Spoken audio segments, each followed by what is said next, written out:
Yo, in this video, I'm going to break down for you the full objection handling framework that I used to personally close 1.2 million in sales across 10 months. And that netted me over 100K in income in that period because of commissions, and how I get sales pros, how I get the guys I train to use this framework and make 10K plus per month. I've also used this with business owners for consulting purposes. I've given this to friends of mine who are running agencies, who are running startups, and they've used this to make a lot of money. This is the best objection handling framework you're going to find anywhere. And we're going to go into freaking detail here. I prepared a lot. As you can see, there's a lot we're going to go into.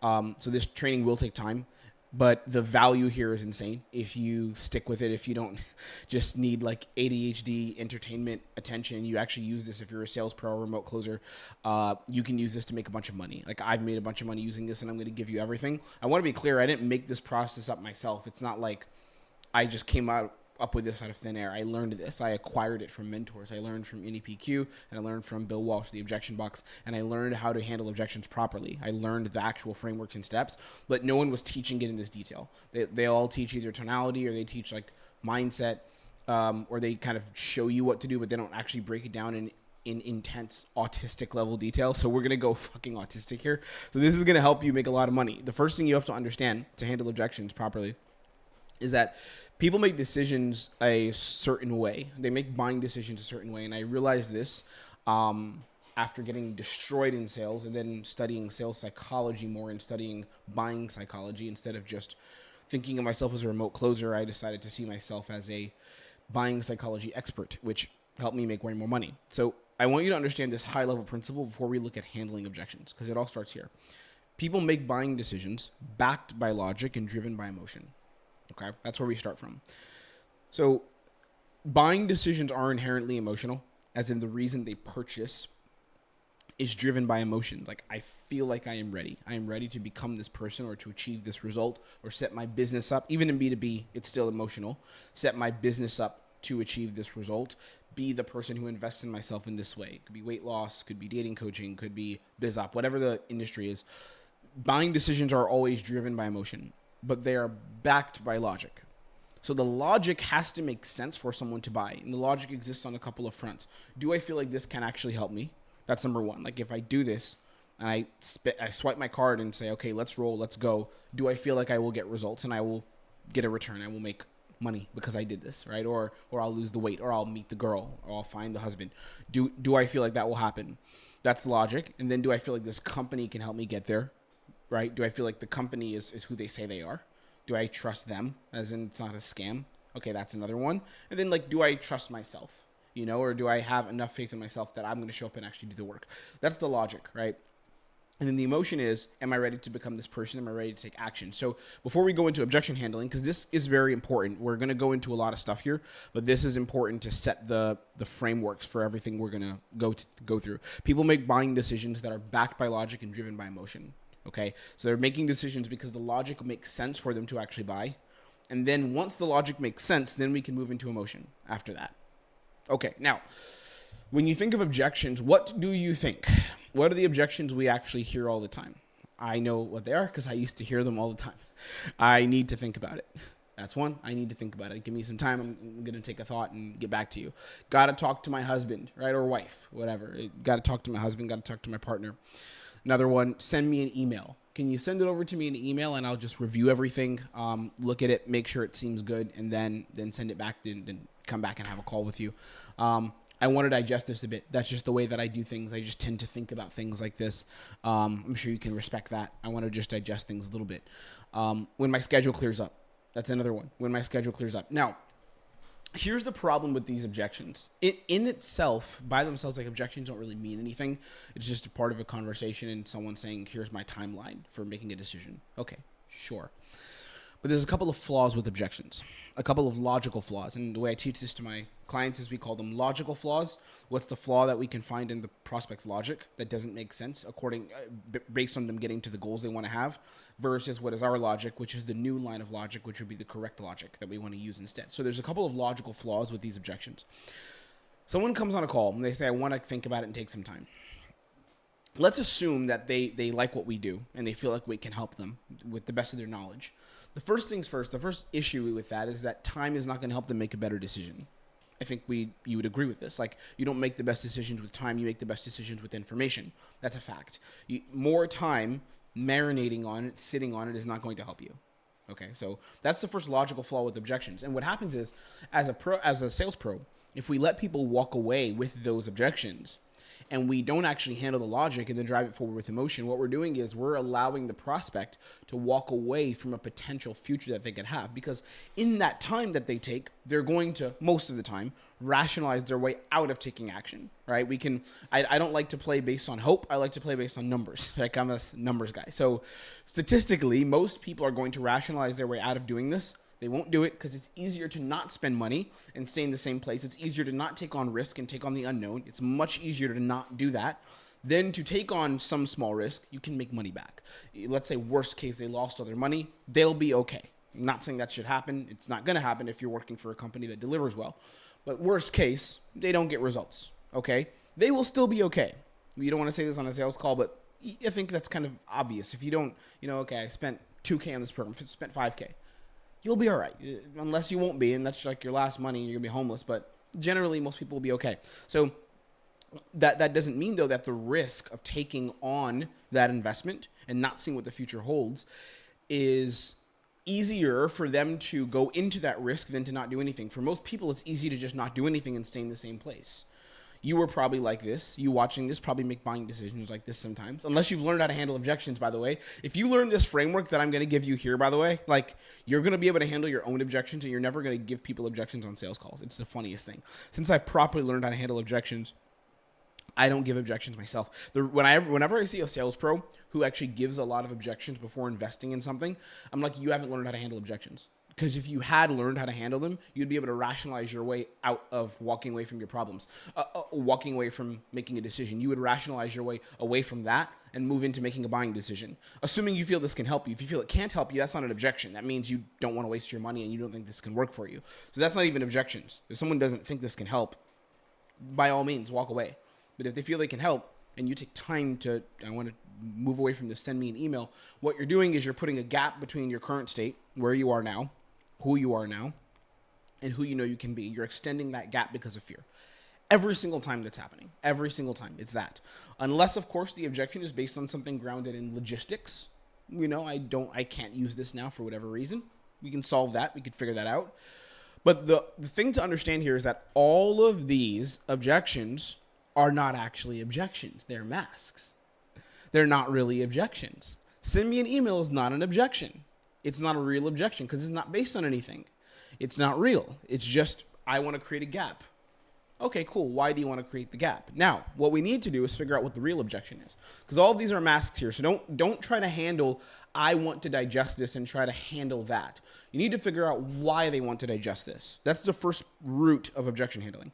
When my schedule clears up. Okay, like, what does that actually mean in terms of schedule? Because you've been busy before, you're busy now, and you will be busy in the future. So let's not bank on that. Tell me what's really going on here. Like, why do you feel like you need to wait to that point? What's happening is you want to figure out what's going on underneath the mask. They're going to wear a mask at the top, which is layered in. Send me an email, got to talk to the husband. Even got to talk to my husband is usually a mask. Often it is. Unless the husband literally controls her card and she can't swipe a card or pay for something without her husband's permission, or vice versa. He can't pay for something without his wife's permission, which would be really funny. Then it's usually a mask. It's always a mask because they're afraid or because of some financial concern, something like that. So there are only two real objections, and our goal is to find the real objections. That's the goal. This is how you handle objections. You have to find what the real objection is that's going on. It's always going to be fear, and it's always going to be finances. One of these two. It will either be fear or it will either be finances. Logistics, I don't consider an objection. So some people teach us fear, finances, and logistics. To me, logistics is not an objection. Logistics is just a problem to solve that it's just problem solving. Objection handling is where you have to overcome some kind of limiting belief or some kind of barrier. So finances even can be an objection, like, this is a lot of money and I'm scared to spend this much money, right? Fear, there's different kinds of fear. There's fear of the self. This is not a fear training, so I'm not going to break each of these down. That would make this like 4 or 5 hours. So there's fear of yourself. Like, I don't know if I can do this. That's the fear a prospect could have. I don't know if I can do this, if I'm worthy, or if I can, or if I have the ability, or if I have the time. That's all about me. Then you have fear of the past, like something that happened before. I did a program like this. I invested in this before. I've been burned in the past. I've been hurt in the past. And that's dictating my thinking now. That's flawed logic. And we on a sales call can handle that with a new line of logic, okay? And I'm going to give you guys what to do. I'm going to train you up in this. I'm going to give it all to you. So stick with me. And then we have another fear, which is fear of the company. Like, no trust. I don't trust you. Like, I don't think you guys are the ones to get me there. That shouldn't be happening a lot. If you keep getting they don't trust the company and think it's a scam, then something's off with the marketing. There's some lack of trust. That's a problem. That's not good, okay? And that's what we got. Fear, we got finances. So what you need to do is figure out what the real objection is, and I'm going to show you exactly how to do that. Now, here are the protocols to figure out the objections. Here's what you do. There's a step-by-step process you do, and I'm going to walk you through it, okay? We go down to 6.5 steps, okay? Here's the high-level protocol for how to handle objections the right way, and I promise you, my friend, there is no other way to do this as effectively as what I'm going to show you here. There is no other way to do this as effectively as this. Like everyone else who's teaching whatever, the process by how to do it, this is the best one you're going to find. And this one works. And I didn't make it up myself. Again, I got this from mentors. I learned this from people. And I added into it from what I'd seen in my own sales experience and then built this. So this is the best way to handle objections. So the first step in handling objections is diffuse. For this example, we're going to go with the classic, the basic. Let's go digest. I like this one. Let's go. I want to digest this a bit. Okay, we'll use this as the objection. Someone says, I want to go away and digest this a little bit. Okay, the first step always when you're handling objections is to diffuse. This is the first thing you must always do. And the way diffuse sounds, which I'll give you guys all the scripting in a second. We're going to go into the scripting later. But it's like, yeah, not a problem. No worries. All good. No worries. No issue at all. Cool. Not a problem. That's diffuse. That's number one. Okay, you have to basically take out the pressure and take out the stress from the objection handling process because you don't want objection handling to be a me versus you. You don't want it to be like, I'm trying to beat you. And prospects will feel that. These prospects will mentally prepare for that. They're like, here we go. This person's going to try to close me and I'm ready to tell them no. We don't want that. We want the opposite. We want it to feel just like a casual conversation with no stress, no issue, no problem at all. That's what we want objection handling to feel like, right? We want it to be like, yeah, it's all good. Not a big deal. No problem at all. No stress, man. Easy. No worries. Because we don't want the prospect. You can't handle objections when a prospect has their guard up. It's impossible. Like it's going to be impossible to handle objections when someone's bracing for like combat. See, I got the gloves back there. When someone's bracing for combat and like me versus you can't handle objections from that perspective, from that place. It's not going to help you. So what you need to do is completely diffuse it. So when they say, I want to think about it, yeah, not an issue. I want to go talk to my husband. No worries. All good. All good. And I genuinely mean that. It's not a problem. Like, go ahead. Do what you need to do. But before you go, like, walk away, I just want to help you out and see if there's a way I can help at all. Okay? So we have to diffuse first. You must go through the steps. Secondly is buy-in. Buy-in means that you can't handle objections on a negative. And I'll explain what I mean. Like, if someone feels that even a little bit unsure that this program can even help them, and I'm not talking about unsure of the future, because no one can see the future. So that's all. There's always going to be like a 20%. Let's say we have 100 points. There's going to be like 20 points, 20% where they just don't know. That's any decision you make in life. Like there's a little bit where you don't know because you can't see what happens next. Like I don't know what's going to happen when I walk out of my house today. I don't know, right? You don't know what's going to happen when you go out of your house today. You don't know that. We don't know what will happen in the future. We can predict, though. We can make an assessment. We can make an educated guess based on information that has happened in the past, based on information that we have presented to us. So buy-in means we want to get the prospect on the same page of feeling like this can actually help me. That's the first step. Like, yeah, I feel like this can help me. With all the knowledge I have available, with everything that's coming up for me, with what I've heard here, I do feel like it can help. Because we want to make sure that before we go into handling objections and actually handling, again, one of these two, fear or finances, we need to do it from a positive. We need the prospect like fully bought in to what we offer. It doesn't matter what you offer. If you run an agency, e-com coaching, fitness coaching, whatever you're closing on, whatever offer you're on, whatever you're on as a business owner, you need the prospect to buy in, where the prospect is like, okay, based on what I know, what I've seen, yes, this can help. And I do feel with all the best of my knowledge and all the information I have, realistically, this is for me. Because then you can handle objections on a positive. So it can't be like, I don't want to do this and I don't like this. Let me try to handle objections. Let me try to give you a discount. None of that's going to help you. As a closer, as a business owner, as a sales professional, this will not help you. You have to have buy-in. Buy-in is where they positively are bought into the program. But I don't just stop there. I get double buy-in. So I ask them for more details. And again, I'm going to give you the scripting. So if you want to hear what this sounds like and you want me to walk you through the scripting, don't turn off the video. Stay to the end because I'm going to go through it all with you. Double buy-in is the next thing. We need to figure out, like, why do you feel like this can help you? Like what's the reason you feel confident that this can help? And we need more of that clarification from them. That's double buy-in. Because it's not enough to just get it once. We need to double it down. And sometimes, by the way, in this process, you'll even get triple buy-in. You'll say, I just want to check in, like, you feel like we can help. And why? That sometimes in the process you want to do that later on. But top is double buy-in. So we get buy-in. Yes, this can help. Double buy-in is why do you feel like it can? Let's put that stamp on it to make sure that we're having the right kind of conversation and that we mutually feel like you know that you can help me here, that I can help you. Step 4 is clarification. Okay. Clarification is where we figure this out. We figure out if it's fear or finances. That's clarification. I don't know. I could get a marker here. Can I get a pen? Ooh, that's super cool. All right. I'll make a pen. I'll do a pen and I'll draw on this a little bit. We'll see.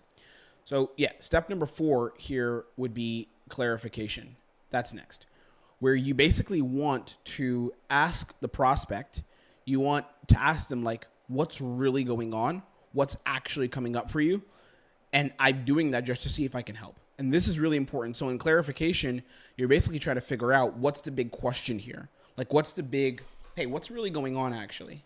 What's really coming up so that we can figure out, and this is why it's important, we can figure out if it's fear or if it's finances. One of the mistakes a lot of sales pros make, especially inexperienced sales pros, and business owners make this all the time, is you handle the wrong objection. If someone has a fear objection, you're not going to solve the objection and get them paying on the call by talking about finances. That's not going to happen. Like I a while ago, a call that I reviewed, a call from Tanner Chidester, who's a really successful business guy, but not great at sales in my opinion. He was doing a sales call, and the guy on the sales call, he put this out on his YouTube channel. And I reviewed it. I broke it down, like you could watch it on my channel. And I was like, what the fuck, dude? Because the guy had a certain amount of fear. There was clearly some kind of fear there, like some kind of hesitation, clearly that he had. And Tanner is just bulldozing the guy with finances. He's like, I'll give you a discount, or tell me, I can show you our clients' reviews and how they've all had success. Here, just come in on this amount of money. Like, just pay $500. Like, he was just whittling down price and stuff. I'm like, dude, the guy, it's not that the guy doesn't have cash. He probably has money to invest. I know he has money to invest. That's not the problem. The problem is he's afraid. So the conversation needs to be around fear. And the thing that he missed was there was no clarification. That was the issue, right? There was no clarification. So in sales, as a sales pro, the next step after this buying would be clarifying, because you need to figure out what the real objection is. And are we working with either fear or are we working with finances? Like, which one are we working with? Okay, that's the next step. After we get clarification, and sometimes this may be a bit difficult. You may have to get clarification for a while before you figure out what the real objection is. The next step would be what we call logic island. Okay, logic island is where this is where it gets important, and this is where you start handling the objection itself. You move aside the logic by presenting a new perspective. Okay, so let's go back to this one here. I wanted to digest this a bit. I actually have a call that I posted publicly. I don't know, maybe it's here on X, or maybe it's in my community, where I posted and I shared me handling this. Logic island. So what we'll do is, it's like, let's say this thing, I want to think about this for a bit. Clarification. Okay, what's coming up for you that makes you want to do that? Just to see if I can help you. And again, I'm going to break down how it sounds in a second. I'll give you the scripting. And then the next thing would be logic. So they say, yeah, it's just, I'd like to take some time before doing things. That's the first level. That's still not an objection. That's not fear or finances yet. So what I'm going to say, I need to smack the logic away first, and then I need to figure out what's really going on. It's logic island. The process of this is you put the logic on its own island and you close the door so they can't use the logic again. Because people are going to use flawed logic on calls. They're going to say, again, like this. Yeah, I just like to think about things because that's the way I do things. My response, yeah, I hear you. I'm sure there's a lot of decisions you also do make quickly. Decisions that are going to be good for you and that can help. And I feel like this is one of those decisions that also can be made. And I can't imagine you came to the call just giving me 45 to an hour every time if you weren't serious about making change. So I'm just curious, in terms of you going back and considering and taking time and thinking about things, what's actually coming up for you, just to see if I can help. Like, what are you considering? What's coming up?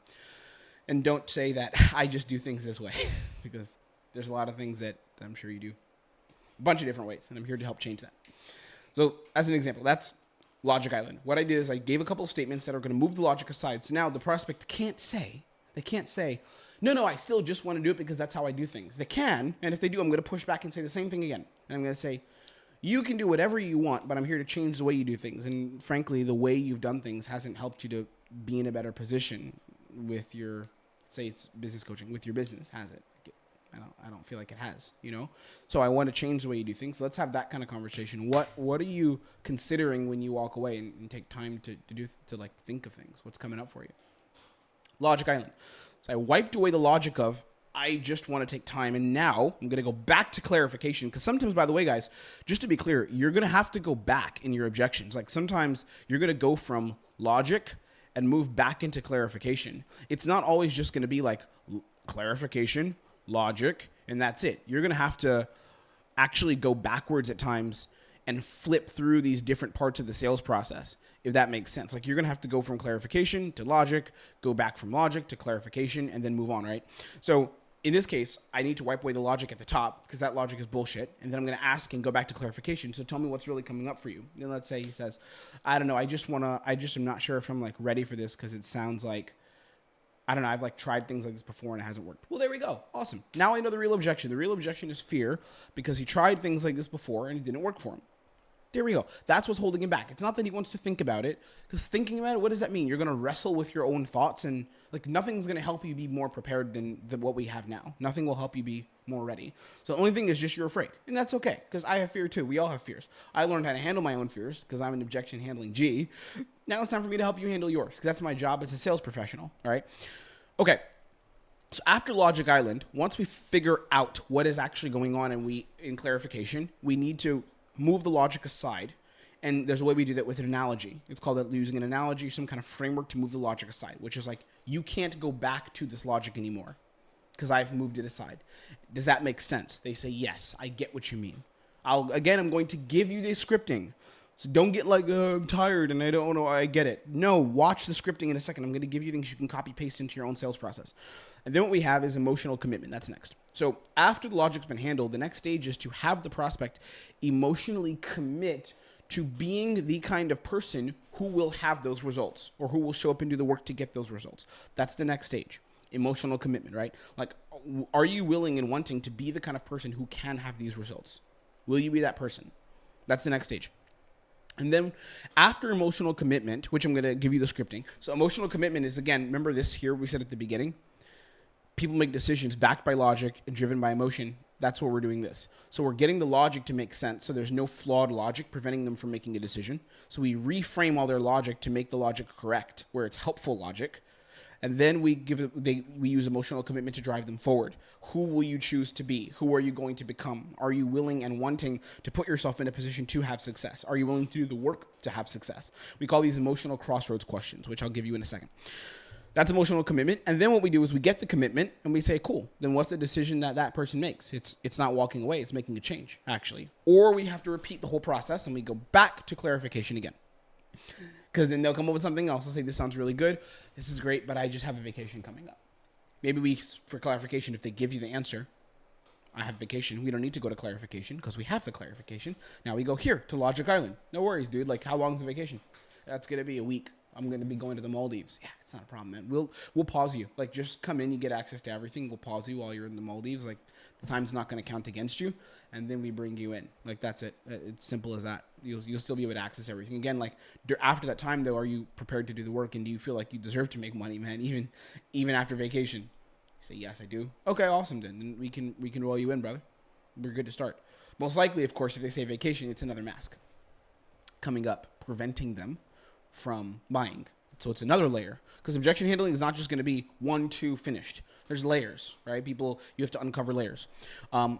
That's the game. Now we're going to go into the scripting. I'm going to give you exactly what to say.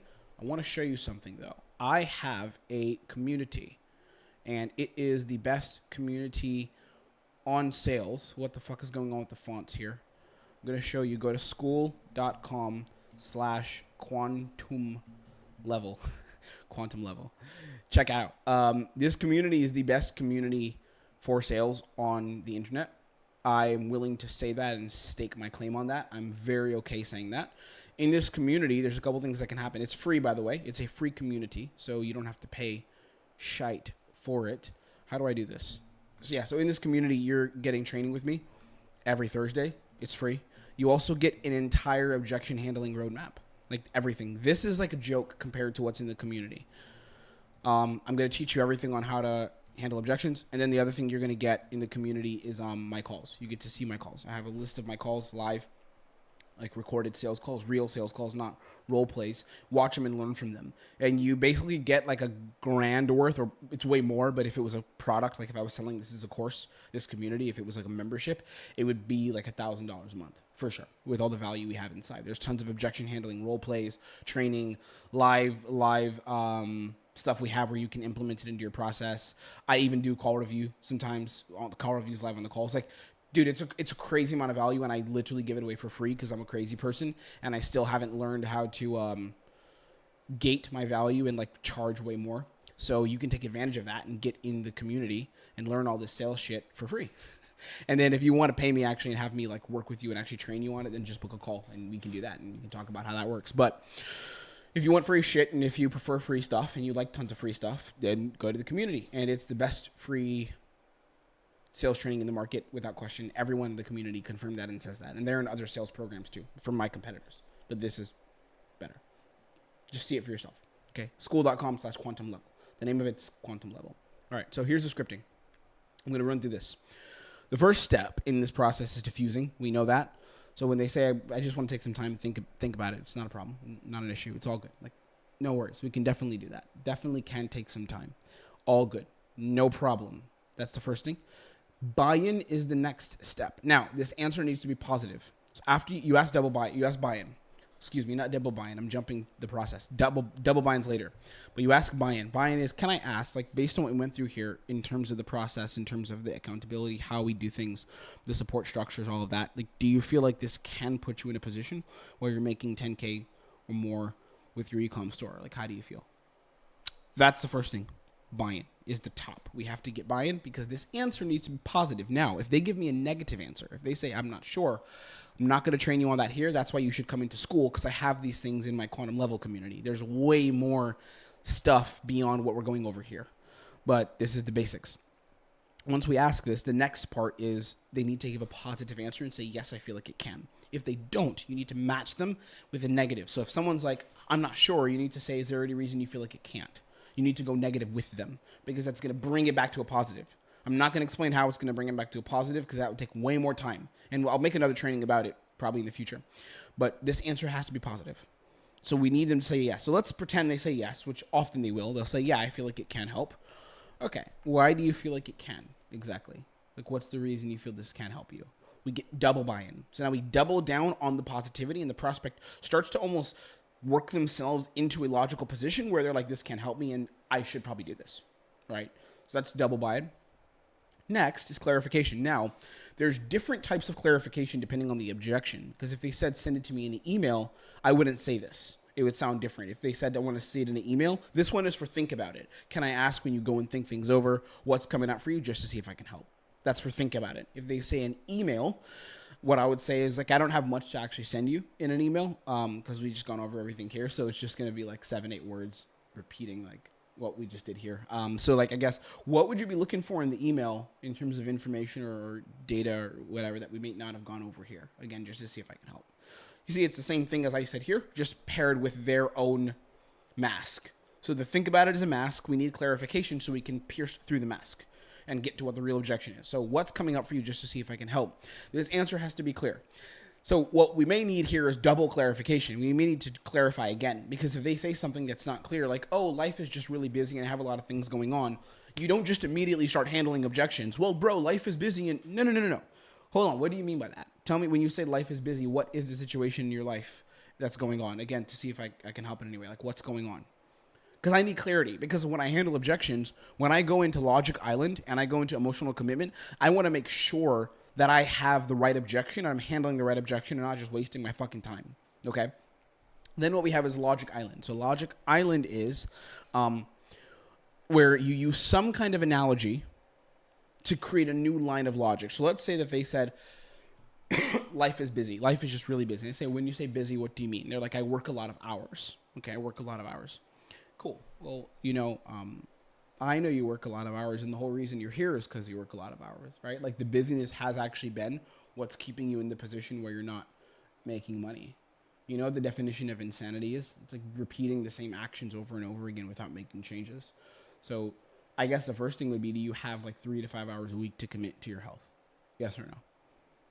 I think I just said something about making money, so I just combined 2 offers. Excuse me, I'm tired and in front of burning hot white lights, but you guys get the idea, right? So what I'm doing is I'm going to use some sort of analogy or a new line of logic to reframe the logic they're using.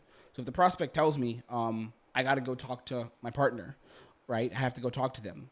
The logic that I'm going to use there, assuming they really need to talk to their partner or they really are strong about talking to their partner, is going to be one based on commitment and one based on responsibility. I mean, it's going to be, why would it be fair to talk to your partner about something that ultimately is your responsibility? I'm not saying you don't want to talk to them, of course, and you definitely should have their support, I think, once you're committed to this journey.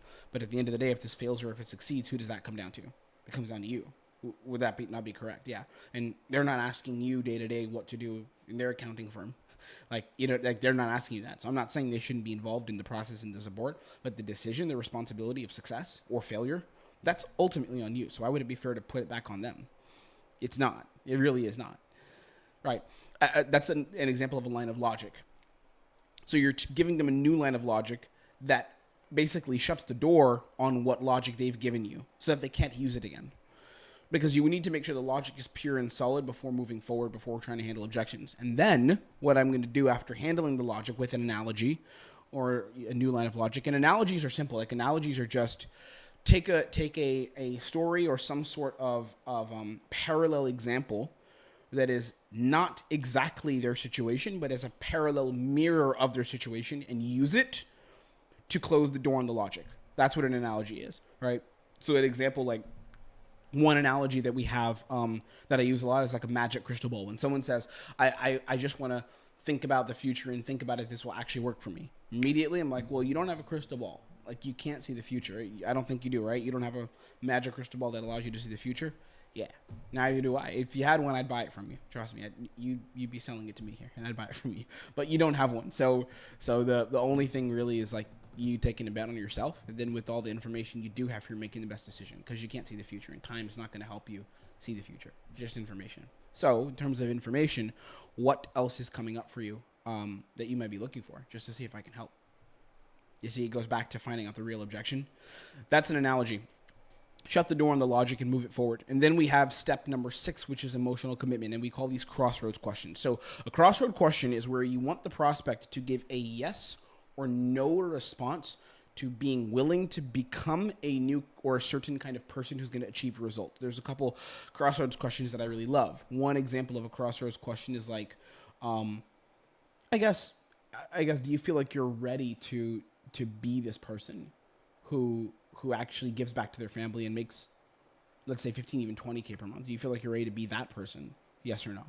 That's an example of crossroads. Or another crossroads question would be, and are you prepared to show up and do the work? As in, do the work and really commit to yourself and commit to being that version of you who can and will see results? Do you feel like you are ready to be that person? Yes or no? That's an example. Or do you deserve this? Do you deserve to have freedom? Do you deserve to have freedom to give back to your family? Does your family deserve it? Yes or no? Those are emotional crossroads, because we want them to say yes to that and commit to the next path forward, which is going to be taking action, not putting this off. That is the whole process. Like, guys, that's how you handle objections. And then it comes back to the top again, because you may not close then. They may still come up. They may be like, you're completely correct. Fuck, it's just so tough, man. And I'll ask, hey, tell me what's tough about it. What else is coming up? Like, what else is left? What's tough? I know it's tough, but what is tough to you right now? What are you feeling? What are you feeling coming up?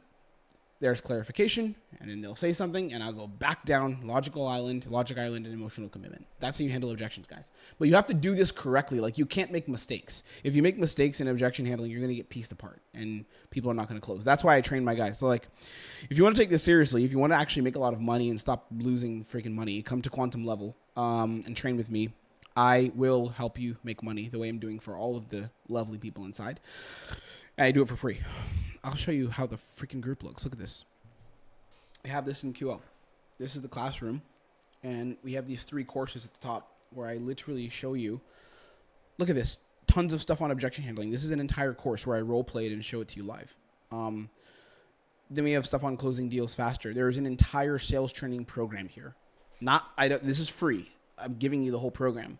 And then you have my call recordings here, tons of calls on me handling objections, how to get started, like just a bunch of stuff. So come into Quantum Level and get the value. And again, if you want to take it further, of course, I'll tell you the truth. Like Quantum Level is my free, it's the lead magnet, gets you in, you see what I do.